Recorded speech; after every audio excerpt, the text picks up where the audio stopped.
जय श्री कृष्णा। हम हिंदू धर्म की उन पुरातन कहानियों की बात कर रहे हैं जिससे हिंदू धर्म के उत्थान के बारे में पता चलता है।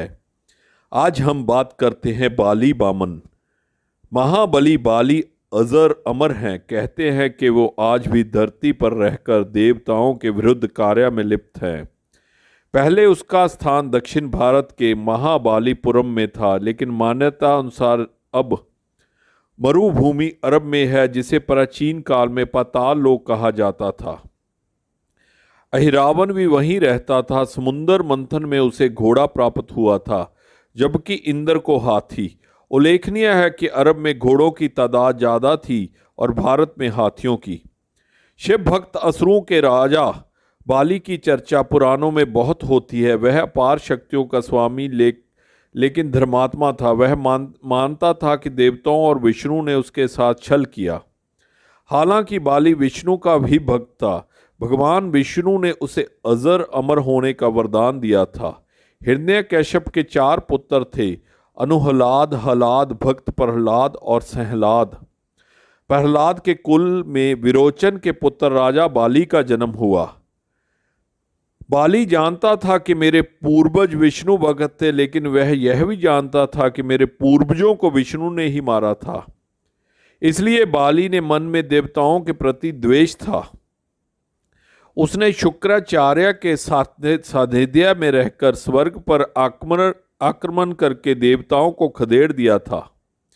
वह तीनों लोकों का स्वामी बन बैठा था। देवताओं के कहने पर वामन रूप विष्णु ने दानवीर बाली के समक्ष ब्राह्मण रूप में उपस्थित होकर उससे 3 पग भूमि मांग ली थी। वामन ने 2 पग में तीनों लोक नापकर पूछा, अब तीसरा पग कहाँ रखूं? तो बाली ने कहा कि प्रभु, अब मेरा सिर ही बचा है, आप इस पर पग रख दें। बाली के इस वचन को सुनकर और उसकी दानवीरता को देखते हुए भगवान वामन ने उनको पाताल लोक का राजा बनाकर अमरता का वरदान दे दिया।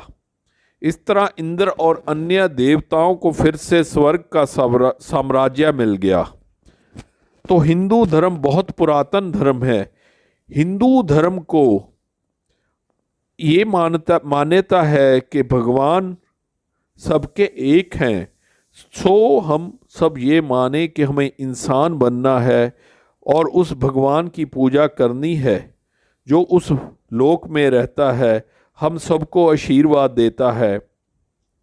रूह से उस भगवान को माने जाने और उसकी भक्ति करें तो हमें भगवान के दर्शन होंगे, भगवान की खुशियां प्राप्त होंगी। इसी के साथ हम आगे अगले वाले चैप्टर में दूसरी कहानी की बात करेंगे।